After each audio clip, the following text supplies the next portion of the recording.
Welcome to the debate. Our focus today, it's really on the architecture of online trust and what happens when that architecture meets, well, explosive ideological conflict. Exactly. We're looking at a specific X space hosted by Alberto Daniel Hill. Now, he built his platform on this promise of radical transparency, creating a quote-unquote safe space for personal narratives, particularly around systemic failure, cybersecurity, and institutional trauma. And this focus, it's important to note, is rooted in his own experiences. Right, his own wrongful imprisonment experience really informs that. And the material we're dissecting today centers on the, let's say, highly charged testimony of a PhD student, Daniela. She came forward detailing alleged systemic corruption, pretty severe nepotism, privacy invasions, and retaliation at York University, all following her reports of what she saw as deeply unethical practices. And the real conflict here, the question for us, isn't necessarily about whether every single one of Daniela's claims is verifiable fact. It's more about the platform itself. Yeah, the central question is this. When a host commits to providing a safe space for these kinds of narratives, these stories of systemic injustice, does that structure just inevitably buckle, maybe even collapse, when guests inject highly charged ideological rhetoric? Or is the failure simply down to a breakdown of conduct, by the co-participants themselves? That's the core of it. So my position is that Hill's hosting structure, the framework he set up, was fundamentally sound. It was robust enough, I believe, to handle the trauma narrative. The conflict we saw arose because individual speakers failed to adhere to the space's established ethos. And I come at it from a different way. I think the foundation itself proved inherently unstable in this instance.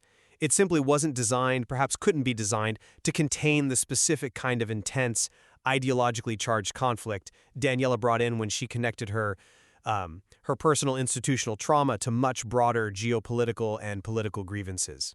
Okay, let's lay out the positions then. From my side, Hill's strategy, it really emphasizes addressing systemic failure through peer-to-peer connection. It's advocacy, yes, but rooted in technical facts and lived experience. And that's precisely why he solicited Daniela's story in the first place and why he listened, quite intently actually, to her claims of gang bullying and torturing and this alleged institutional complicity. He was trying to provide a compassionate, structured platform for someone claiming to be a victim of serious institutional abuse. I see why you frame it that way, but I think Hill's framework, built as it was on a kind of generalized trust and peer support, it almost immediately showed its limits. It failed to account for the sheer toxicity and the ideological intensity introduced by Daniela's specifics. Her claims, they started with potentially verifiable institutional complaints, things like unethical hiring practices. You mentioned the unqualified husband allegedly teaching statistics. Okay, that's one level. Right. But then it quickly escalated, didn't it? To sweeping, often unsubstantiated claims like Zionist domination of Canadian media, police complicity, linking everything back to what she broadly termed genocide. The space might have been built for systemic complaints, but what it got felt much more like political warfare. But look, Hill did try to triage this narrative. And triage in this context, it means sorting, trying to separate the verifiable claims from the more, let's say, emotionally charged rhetoric. When Daniela brought up the technical side of her harassment, things like spyware hacking, Hill actively tried to pivot the conversation there. He attempted to anchor those claims in something more objective, something potentially verifiable. He even referenced organizations like Citizen Lab. Okay. Whose work investigating state-level spyware, Pegasus, and so on is globally recognized. He was making an effort, you see, to move the discourse away from just generalized anger towards a more fact-based discussion. That, to me, shows the structural design intended to prioritize technical investigation over, well, just unfiltered venting. That's an interesting point about the intent, though I'd argue the structural failure became blindingly apparent the moment Daniela shifted focus, specifically when she started discussing the deeply personal psychological aspects of her trauma. The detail about texts from her private diaries being weaponized for online harassment. The response wasn't triage, it wasn't support. It came from a co-speaker, Helen, and it was immediate, overt, and frankly, hostile psychological invalidation. Helen's directive, and it's a direct quote, was, "Daniela, I would recommend you go see a doctor." That single comment, right there, proves Hill's foundation didn't provide adequate psychological safety in practice. It's incredibly difficult to call a space safe when a guest detailing psychological torture is immediately met with the exact kind of gaslighting they're describing being subjected to. Okay, that definitely brings us squarely to this issue of psychological invalidation versus the host's responsibility. Helen's comment was highly confrontational. Yes, it was dismissive. And Daniela herself immediately identified it, didn't she, as that crazy-making tactic she felt her alleged harassers used. I absolutely grant you that this hostility directly undermined the whole safe space ethos Hill was attempting to cultivate. Yes, exactly. And the fact that the platform, the space itself, almost instantly produced the very hostility Daniela was describing, well, that demonstrates the framework was overwhelmed. When the narrative shifts from maybe generalized trauma or even specific but verifiable institutional complaints to a more controversial, let's say mixed psychological profile where you have valid activism points interwoven with highly politicized, possibly unsubstantiated claims, the framework just kind of shatters because it seems to lack any mechanism to moderate the immediate personal biases or reactions of the co-speakers in that moment. However, it's crucial to remember Hill himself wasn't the source of that hostility. And importantly, the community, or at least part of it, did attempt to self-correct. We saw the third speaker, Pharaoh, step in. Pharaoh acknowledged how severe Helen's comment was, calling it really harsh, even the most rudest thing, and offered an apology directly to Daniela. This external correction, this community-led response, one speaker defending the guest against another, it shows that the intended social contract, the expectation of intellectual charity, was recognized and someone tried to defend it. The structure arguably resisted the breach. The structure didn't inherently cause it. Resisted? Or perhaps just shifted the problem? Because that resistance, as you call it, pretty quickly turned into what felt like suppression. Which brings us to the next point, the conflict over imposing ideological boundaries. Following Helen's remark, Pharaoh intervened again, didn't she? Setting what she explicitly called hard boundaries against Daniela's rhetoric. She stated very clearly she did not want to hear hatred, Zionism, Jews, and whatever. Now, was this an attempt to steer the conversation back toward collaborative, non-sectarian discourse, away from those broad negative labels like they and them? Maybe, but we have to ask, was this structural maintenance, or was it effectively structural censorship? Well, I'd argue Pharaoh was prioritizing the positive space foundation that Hill was trying to build over Daniela's very aggressive ideological framing. This felt like necessary boundary maintenance. Hill's entire model seems to rely on a degree of intellectual charity. This idea that you assume good intent, focus on the systemic issue being raised, and try not to get bogged down in broad, divisive labels. When a guest, perhaps understandably, given their trauma, but still, when they violate that charity so forcefully, the community or elements within it have to police those boundaries to protect the integrity of the collective space. Otherwise, the whole thing collapses into shouting. I'm just not convinced that was truly possible or even desirable here. Pharaoh's action, while maybe maintaining a semblance of order, effectively stifled Daniela's perceived truth. It cut off her narrative at a critical juncture for her. Daniela explicitly felt that the connection between her specific university experience, the nepotism, the unqualified faculty member, and these broader ideological forces she was naming was essential context, even if it was phrased aggressively, maybe even problematically to some listeners.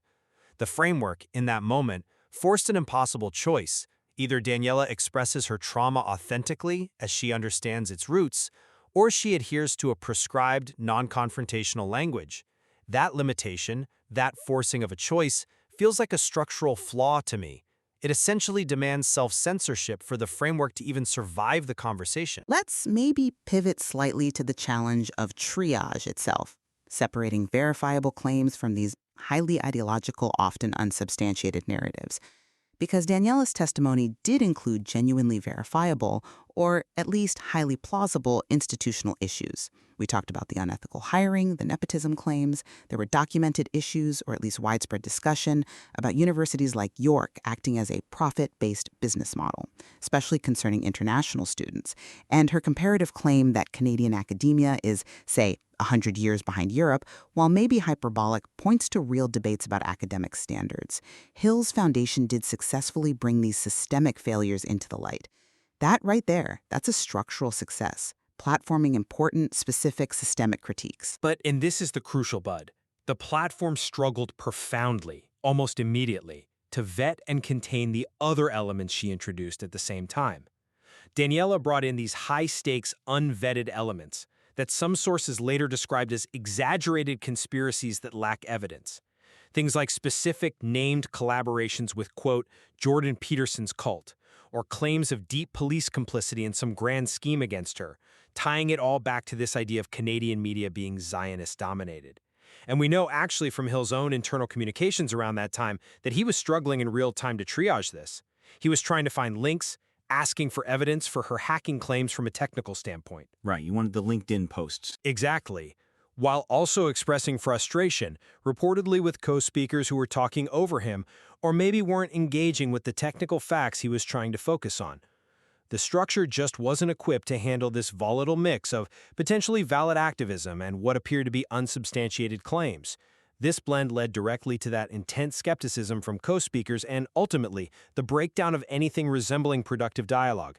A safe space model, built mainly on emotional support and this generalized trust, it simply lacks the necessary maybe academic rigor or the sophisticated real-time moderation tools to effectively vet highly sensitive, mixed claims on the fly, especially when they intersect with volatile global politics. So from my perspective, the conflict ultimately was fueled by individual choices within that space.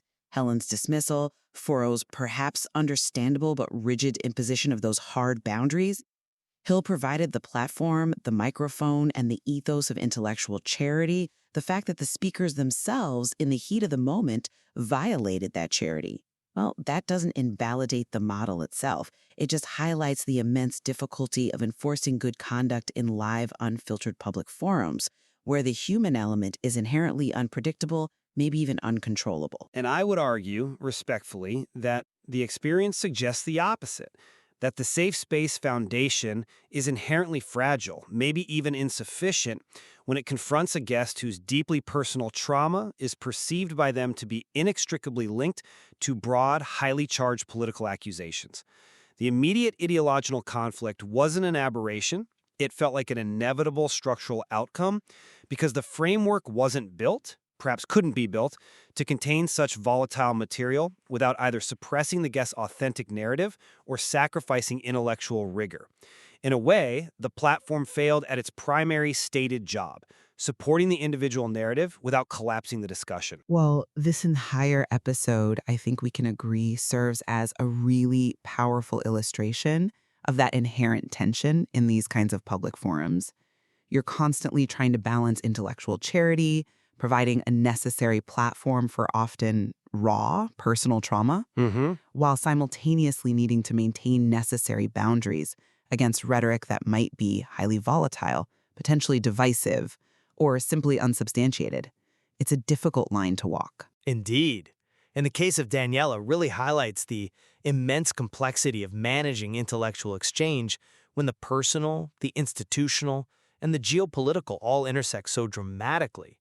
It forces us to keep asking whether platforms like these can truly manage unfiltered, authentic narratives without imposing ideological constraints that, risk censoring the guest's lived experience on one hand or completely destroying the integrity and usefulness of the discussion itself on the other. There's clearly much more to unpack and explore in this material.